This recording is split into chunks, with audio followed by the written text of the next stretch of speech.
अखिल भारतीय किसान सभा जिला भिवानी की तरफ से सरकार को 2 ज्ञापन दे रहे हैं। जिला उपायुक्त महोदय के माध्यम से एक ज्ञापन तो हम मुख्यमंत्री जी को दे रहे हैं और उनसे ये अपील कर रहे हैं कि अभी जो मंडी में सरसों और गेहूं की खरीद की जो प्रक्रिया उन्होंने जारी की है वो बहुत कठिन है। हर ट्रैक्टर का रजिस्ट्रेशन हो और उसका फ़ोटो खींचे और जिस किसान की फसल लाई गई है उसका अंगूठा लगे।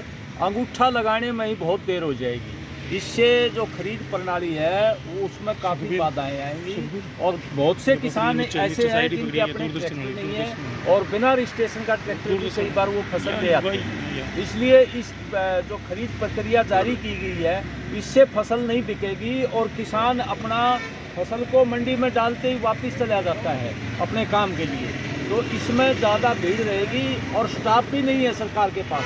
या तो स्टाफ इतना उपलब्ध कराए ताकि इस प्रक्रिया को लंबा ना खींचा जाए। कई बार अंगूठा लगाते हुए फिंगरप्रिंट लेते हुए भी बहुत देर हो जाती है, फिंगरप्रिंट आती नहीं है। तो किसानों से सरकार ने कोई बातचीत नहीं की। किसान संगठनों से हम ये कहना चाहते हैं किसान संगठनों से बातचीत करके कोई प्रक्रिया जारी करती, वो मनमाने तरीके से सरकार ऐसा कर रही है और वो इसलिए कर रही है ताकि पूरी फसल खरीद ना सके। वो पूरी फसल जो है सरसों और गेहूं खरीदना नहीं चाहते। किसानों को जो है इस टेक्नोलॉजी में उलझा करके और टाइम बर्बाद करेंगे। इसलिए हमारी किसान सभा की ये अपील है कि ये ज़बरदस्ती नियम लागू ना की जाए, किसानों से बैठ के बातचीत की जाए और इसका सरलीकरण किया जाए।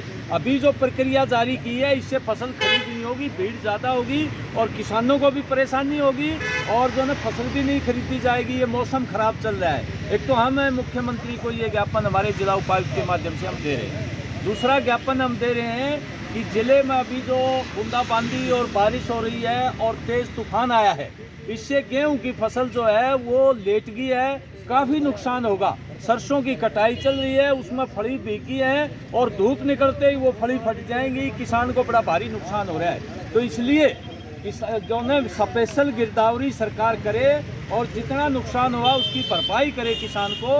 और क्षतिपूर्ति फसल बर्बादी का जो क्षतिपूर्ति पोर्टल है उसको तुरंत खोला जाए और सरकार किसानों को न्यायोचित मुआवजा दिया जाए जितना नुकसान हुआ उसके बराबर। तीसरा हम ये कहना चाहते हैं कि अभी 3 दर्जन गाँव में जो जल भरा हुआ था और खरीफ फसल नष्ट हुई थी और कई गाँव में तो रबी की फसल की बुआई भी नहीं हुई। एक पैसा किसानों को नहीं दिया सरकार ने। अब देखिए इतनी बड़ी फसल बर्बादी और घरों को भी नुकसान हुआ है और कोई मनरेगा का काम वहाँ नहीं लगाया और ना ही उनको मुआवजा दे रही है सरकार। तो इसलिए हम ये कहना चाहते हैं कि नए नए कानून ला करके ना तो किसानों को मुआवजा दे रही है। जो प्रकृति की मार है, ये पर्यावरण की मार है, ये बहुत ज़बरदस्त है किसानों का। अभी देखो कितनी अच्छी फसल लहला रही थी और एकदम बूंदाबांदी करके और बारिश करके तेज़ हवाओं से फसल खराब कर दी, मतलब पकी पकाई फसल खराब कर दी। तो ऐसे समय में अगर सरकार मदद नहीं करेगी तो किसान बर्बाद हो जाएंगे। ये ज्ञापन हम सरकार से अनुरोध करके और ये ज्ञापन हम देना चाहते हैं।